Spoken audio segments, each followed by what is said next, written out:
Il est 7h52, Éric Brunet, bonjour. Bonjour. Manuel Valls nous a dit hier, on connaîtra les chiffres du chômage pour le mois de novembre à la mi-journée, pas à 18h exceptionnellement, j'imagine Noël oblige, il faudrait pas gâcher le réveillon parce que ce sera pas bon, ces chiffres du chômage. Il nous l'a dit, Manuel Valls, il est pessimiste, il nous a prévenu. En revanche, droit dans ses bottes, il nous dit il y a les indicateurs internationaux qui sont plutôt bons, et puis grâce à ce que nous mettons en place, tout ça, ça va changer, ça va bien finir par s'inverser. En gros, c'est son message, oui. C'est ça?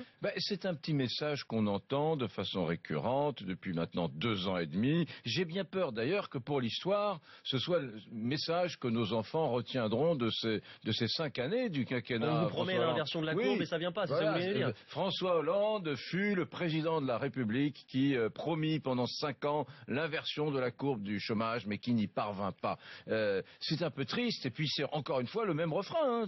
Ce que vous venez de nous raconter là, les propos de Valls, c'est un peu ceux qu'on entend à peu près tous les mois depuis 2 ans et demi. C'est terrible parce que on se dit en même temps que la France, c'était la fameuse phrase de François Mitterrand, un autre président socialiste, qui avait dit un jour, contre le chômage, on a tout essayé. Mais malheureusement, fataliste. C'est pas tout à fait vrai, parce que les Français, et François Hollande singulièrement, ont essayer tout ce qui ne marche jamais, mais jamais essayer ce qui fonctionne. Ce qui ne marche jamais, c'est quoi? C'est les emplois subventionnés, ce qu'on appelle maintenant des emplois d'avenir. La droite a essayé, la gauche a essayé, ça ne marche pas, ça fait augmenter la masse salariale des collectivités territoriales, et ce sont des emplois artificiels et pas des emplois marchands. Ce qu'on aime, c'est les emplois marchands. Mais ce qu'on n'essaie pas, c'est ce que le prix Nobel d'économie français Jean Tirole préconise depuis des années, et puis c'est surtout ce que de grandes démocraties occidentales ont mis en place courageusement, parce que là il faut du courage, depuis des années, c'est quoi?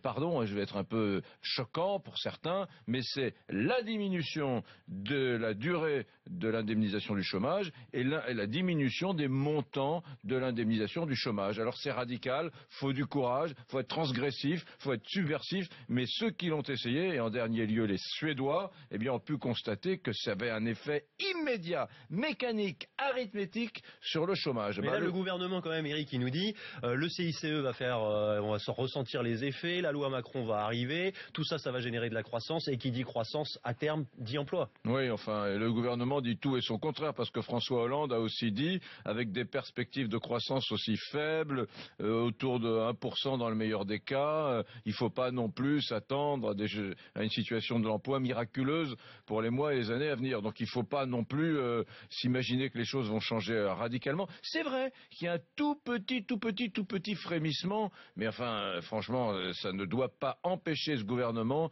d'aller dans des mesures plus radicales sur le chômage, et malheureusement, je le redis, par manque de courage et peut-être par clientélisme, ce qui est la maladie principale de la démocratie française, j'ai bien peur que personne, ni de gauche ni de droite d'ailleurs, ne prenne les véritables mesures qui mettent un terme à cette pathologie qu'est le chômage.